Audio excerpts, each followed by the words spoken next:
I have patiently waited for this all to end, and now I'm going to tell you exactly why Auburn isn't what they say. Auburn isn't what they think they are, and Ole Miss is absolutely the better program. You are Locked On Ole Miss, your daily podcast on the Ole Miss Rebels, part of the Locked On Podcast Network, your team every day.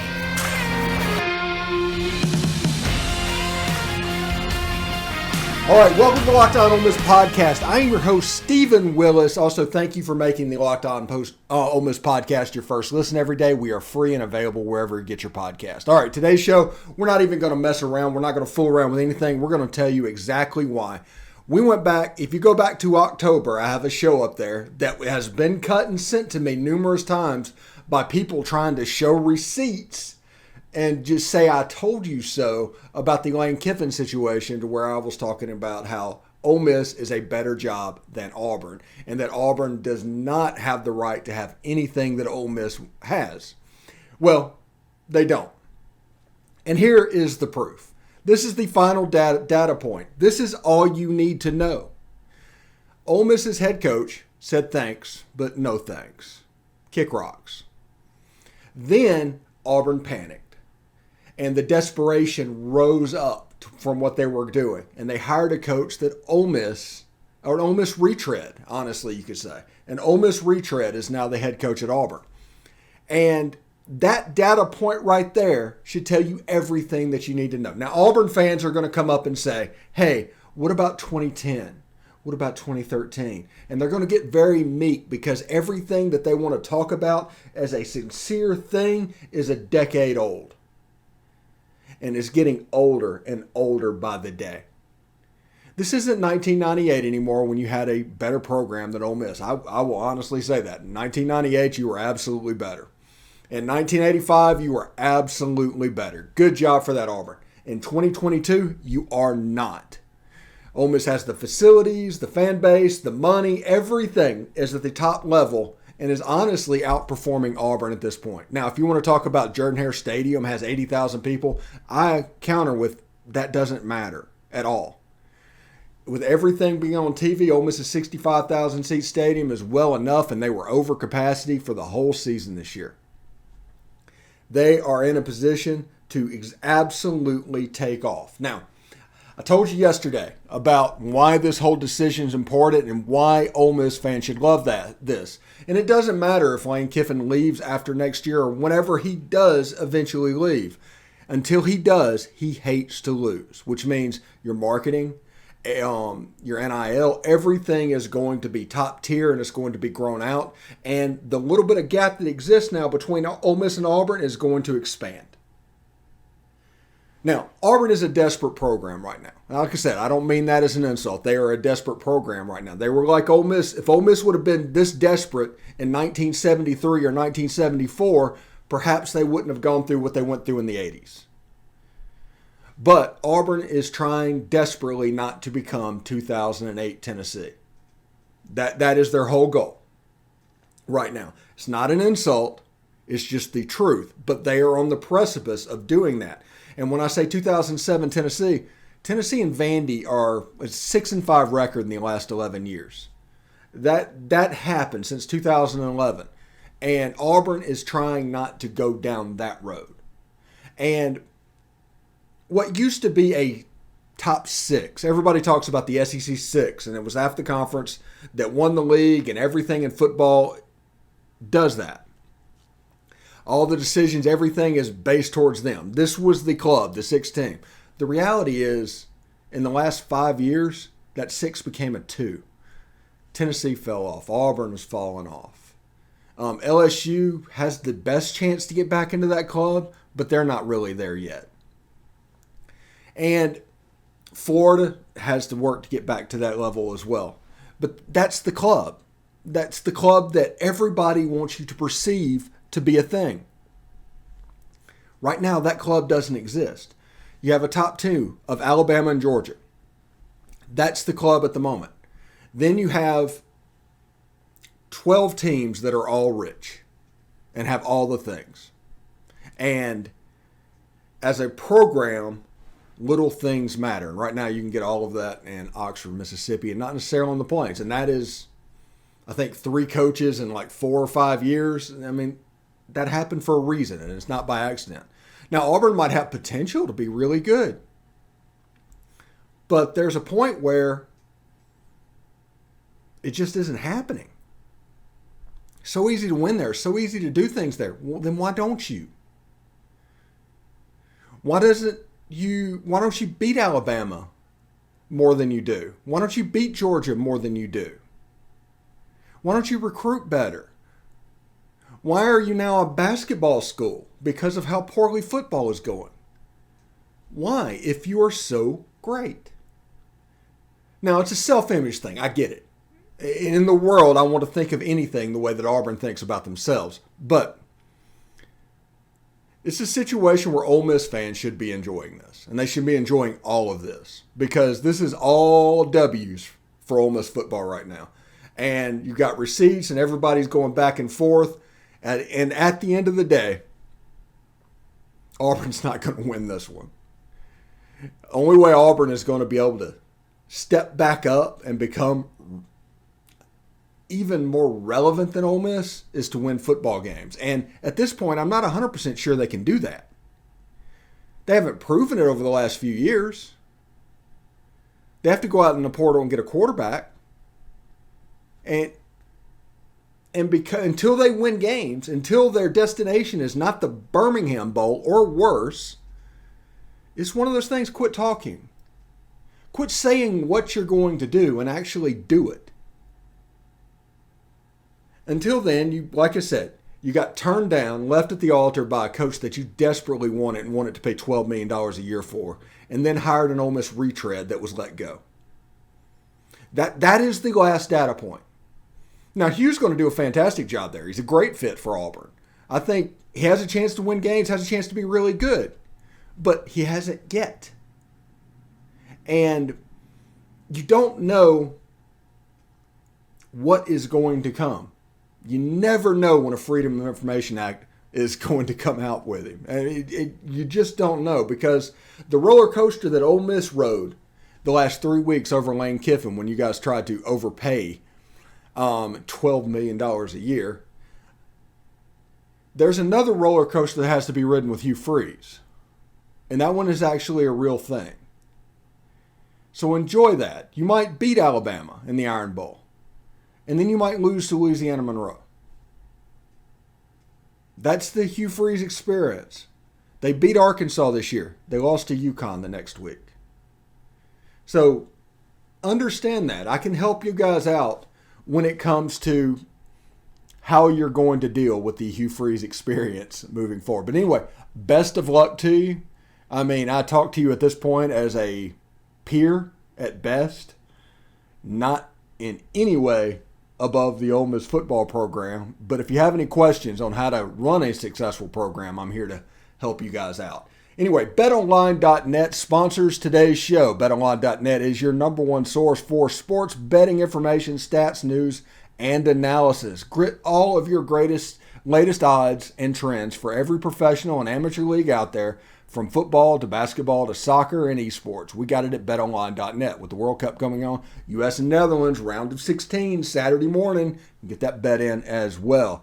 They are the fastest and easiest way to get your betting fixed. Head to the website today or use your mobile device to learn more. It's BetOnline, where the game starts. All right, thanks again for making the Locked On Ole Miss podcast your first listen every day. We are free and available wherever you get your podcasts. For your second listen today, check out Locked On Sports Today. From the games that matter the most to the biggest stories in sports, go beyond the scoreboard and behind the scenes with local experts and insights only Locked On can provide. Locked On Sports Today, available on this app, YouTube, and wherever you get your podcast. All right, in the first segment, we talked a little bit about basically a rewind over the last 3 weeks and why Ole Miss fans should really be enjoying this, and it should be a lot of fun. Anyway, I do feel bad for Auburn fans, but yes, the last 3 weeks, you kind of deserve what you get. This segment, we want to talk a little bit about bowl destinations for Ole Miss, and I've been trying to figure out what's going on, and honestly, the short answer is I don't know. there's been people that have said everywhere from the Reliaquest Bowl in Tampa, which is possible, all the way down to the Liberty Bowl in Memphis, which I said in our space the other night, the Liberty Bowl does not want Ole Miss because Ole Miss people aren't going to buy hotel rooms. They want somebody from out of town. Music City Bowl, maybe it's a little bit further away, and maybe Ole Miss might get hotel rooms, but it's still kind of close to Oxford. So we'll see exactly how it does.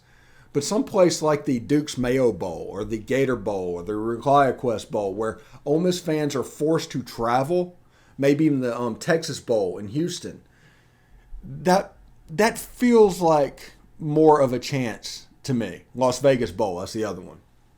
So that's 5 bowl games that I would consider Ole Miss has a better chance than the 7. Now, Ole Miss can end up in the Music City Bowl against Minnesota, rowing the boat the whole 9 yards. We'll see what happens there. Or they could end up in the Liberty Bowl, and I think that's just a geographic thing of being close to the area where Ole Miss fans are. They're like, okay, let's send Ole Miss there. And in 1989 and 1992, they were all about the Ole Miss in the Liberty Bowl because, honestly, of where Ole Miss was in the 80s, in the early 80s, and getting back and kind of becoming relevant as it was.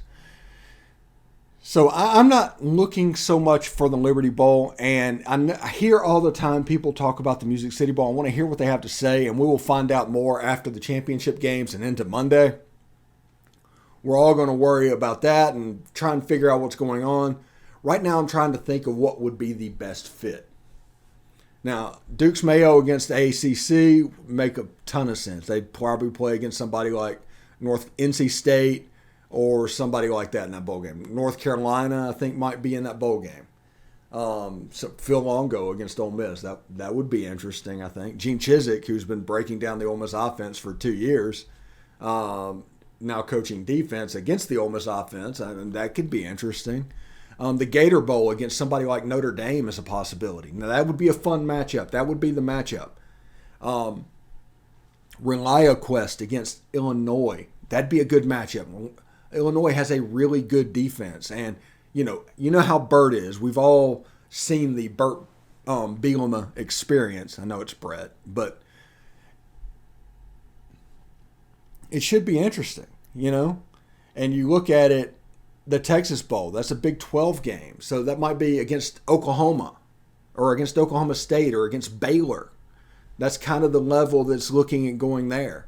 I don't think they'd play Baylor because it'd be a rematch of last year's Sugar Bowl, but, we'll see. So all of these games are interesting, and the matchups, I think, are actually fairly interesting as well. You've seen players that have hopped into the transfer portal already. Damon Clowney, Luke Altmaier is to be expected.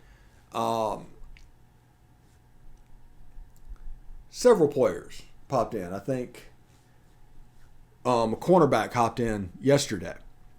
And that's to be expected. The portal window opens up on the 5th. So if you can get a head start, you can get your spot, honestly, take it. I think it was Derek Bermudez that hopped into the portal. And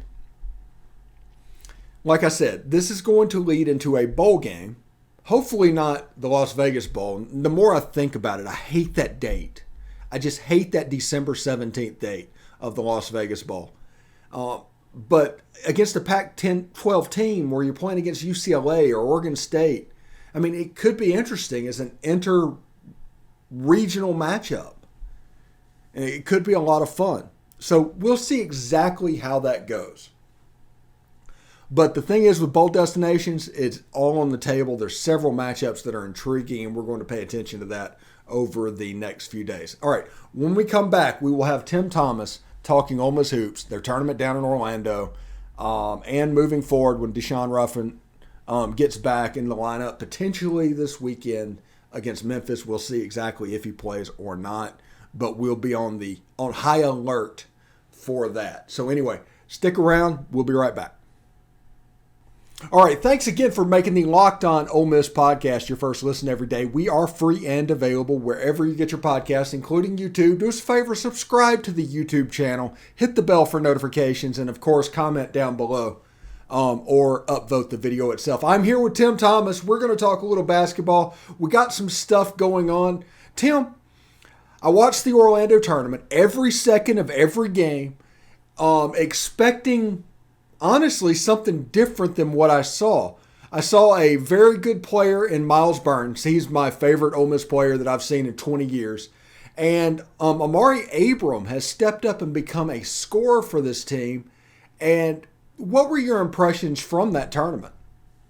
Kind of like you, I was a little surprised, but so glad to see it. I knew they had potential. I keep an eye on the recruits and I keep an eye on the portal transfers. And like you said before, you never know. Some of them are hits or misses, and all those guys started from where they came from.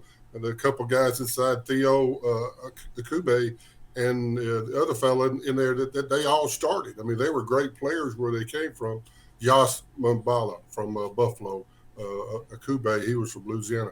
But those guys started, and they averaged 10 or 12 points and 10 rebounds. But like you said, Amari Abram really came through, realizing, I guess they listened to us last week, they saw that there was a void there. There was an issue with points offense. And Amari Abram, I think to everybody's surprise, including Kermit, really stepped up. And the Caldwell kid played well. McInnes played good inside. I was really surprised. The defense is always going to be there. Issue with Morrell. I'm not sure. I know he's not used to that kind of defense. I know that he's going to have to get used to it because he's going to have to score like we talked about. But overall, I think they were happy. There was a little spell, like you said, that just couldn't quite get enough points and just a lull there. That was the game. Yeah, and I like to say over and over to people is like whenever you watch a game and you're like, why did this happen? What reason this happened? Ole Miss just lost a basketball game. It wasn't anything systemic that was going on. They just lost a basketball game against Oklahoma. Yeah, if Morrell, had got his 20, we'd have won easily. But he was really defended. Oklahoma's known for their defense. The coach there is really known for it. And he just couldn't quite get enough. I tell you, the two freshmen tried to pull it out by themselves. It was really – I was kind of worried. Miles didn't play as well as he had been. Robert Allen inside didn't really juice the team up, and he didn't make things happen. It was a couple of things there that just couldn't make it. Morrell not hitting. It all kind of added up right there at the end. We just couldn't finish it up. Okay, and you're the perfect person for this, and I'm going to put you on the spot for a second, so I apologize for this. But I was trying to describe to people what I think Miles Burns is, and you know that I'm a Jason Smith comparison guy with Miles Burns. And somebody got in my Twitter timeline the other week and compared him to Elston Turner. Now, that is before my time, but that is a comparison that you would know all about if it's true. What do you see there? 3 years. He was an awesome defensive player. That's how he got to play pro. He went to Dallas Mavericks, and he's still actually coaching in NBA all the way back from, I guess he graduated in 81. I graduated in 82. But he was a great defensive player. That's the reason, like you said, that's the reason he got there. He could score. I set plenty of picks for him to get him open. He's told me that a few times. And that's what I did for Carlos Clark and John Stroud. I played in that era there, 79 through 82. But Elston was one of those defensive guys, kind of like Miles Burns, that just made things happen. Tipped the ball, made a steal at a proper time that really made a jam and really sparked the crowd and juiced the team up. Yeah, and like I said, that's a little bit before my time, but even if you go back to the Jason Smith, I think a player like Jason Smith and Miles Burns, players like that's important for a basketball team because it controls the energy. So many things can happen. All of a sudden, momentum shifts. And I'm sure Elston provided that back in your time. Jason Smith provided that back with Rob Evans, and now Miles Burns is kind of tasked with doing that now, right? Yeah, he needs to. That's what he's out there for. He's not a tremendous three-point shooter. I thought he might be a little better, but he hasn't so far. Maybe he will later on, but he hasn't really hit the three. They need more three-point shooters, as you saw Caldwell and Abram and then Morrell. Hopefully he'll come through. If they get three of them, have two of them out there at one time, and then hopefully they'll get some work at the inside. McInnes is decent inside, but he's not really offensive proficient at this time. Kube plays pretty good. Robert Allen comes in and does his thing. Mabala, I think he's really going to come around. He was hurt all summer. A guy, I'll just bring this up, James White. No one has mentioned him. During the Bahamas summer trip, he averaged 20 points a game during the 3 games. He's really struggled defensive-wise. That's why he's not playing. But he can really score, and I think they'll use him more in the future. Yeah, and before we move on, when I watched that Oklahoma Ole Miss game, both offenses, it was like going to the dentist playing against those defenses. To me, that's the kind of basketball I enjoy watching. But, it was so hard for the offensive teams. Yeah, I thought we had it there. As you said something about the other day, we were ahead like 5 or something with like a minute or so left, seemed like. And then all of a sudden we just couldn't score. Morrell, just to be truthful, he missed like 3 shots that he normally hits. If he'd have hit those shots, we'd have won, no doubt. It was that close, the game, but he didn't. But hopefully he learned something, and hopefully the other guys will come around and our offense will keep getting better. But as long as we got that defense, as I keep talking about, we're going to be in every game. Yeah, and if Ole Miss would have beaten Oklahoma, they would have probably been ranked on Tuesday. Joe Lunardi's Bracketology, Ole Miss is in it. Now, granted, it's a November Bracketology, so it's about as far from meaningful as it can get at this point, but it's still pretty cool to be mentioned at this point of the season. Don't you think, Tom?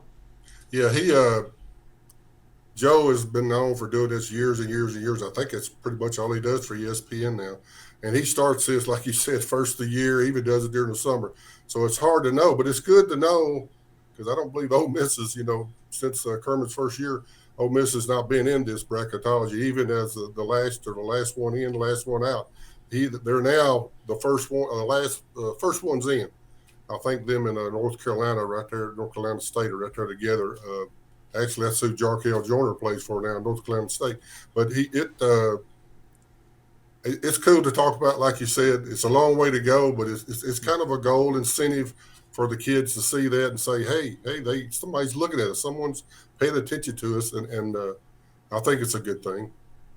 Yeah, I do as well. Now, this basketball team has been pretty good this season, and this is without their best player. Deshaun Ruffin is their best player, and they're kind of easing him along slowly. And the fact that they're playing so well means they can ease him along a little slower than before. But we got about 4 weeks until SEC play. When this airs, it'll be 4 weeks exactly until Ole Miss versus Tennessee.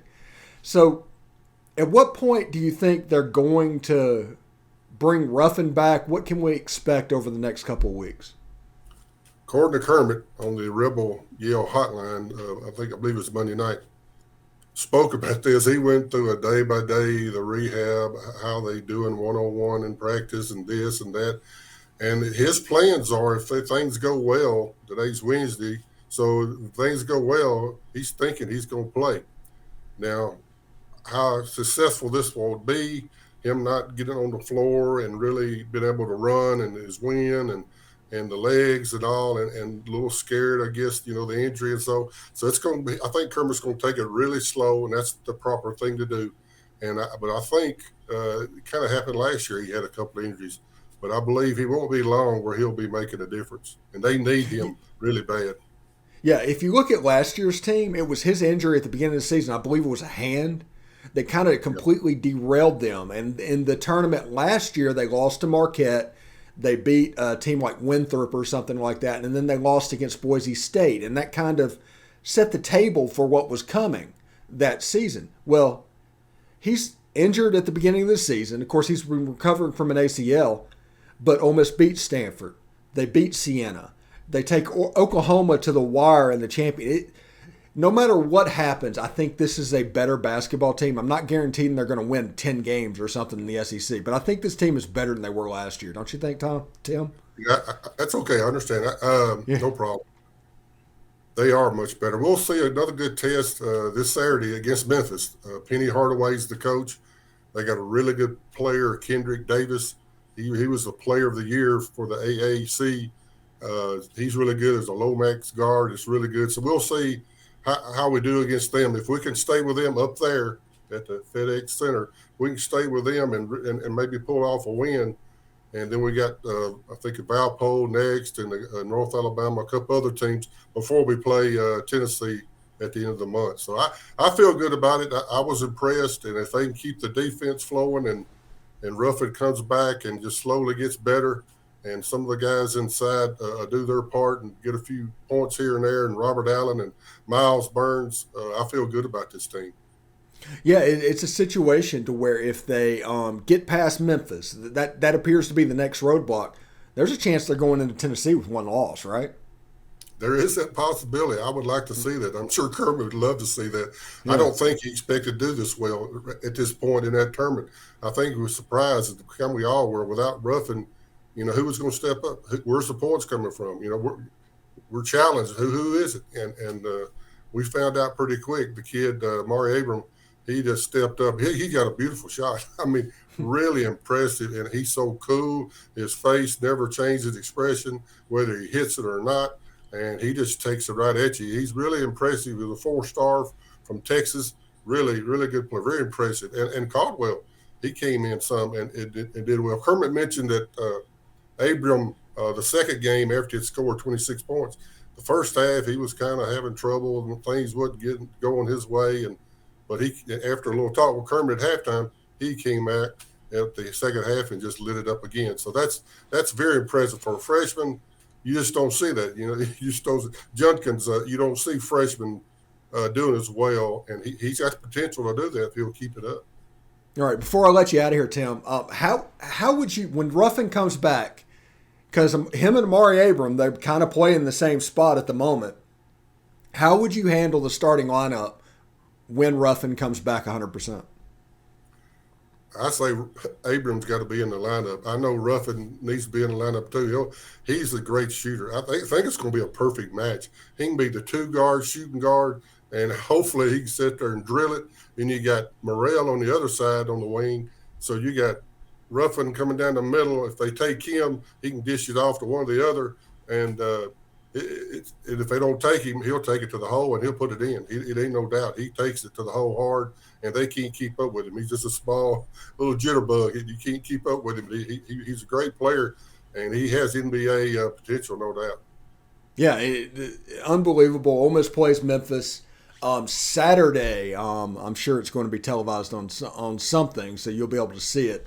But I'm not sure what the Conference USA or American TV deal is with, because if it's at the FedEx Forum, it will be theirs. But anyway, thank you, Tim, so much for stopping by, and thank you for making the Locked On Ole Miss podcast your first listen today. For your second listen today, check out Locked On Sports Today. From the games that matter the most to the biggest stories in sports, go beyond the scoreboard and behind the scenes with local experts and insights only Locked On can provide. It's Locked On Sports Today. It's available on this app, YouTube, and wherever you get your podcast. Tim Thomas, Ole Miss basketball. I'm going to say legend because you were on my show and I can say whatever I want to say. Thank you very much for stopping by, and I look forward to talking to you next week, man. Thank you. Enjoyed it. Hotty toddy. Hotty toddy.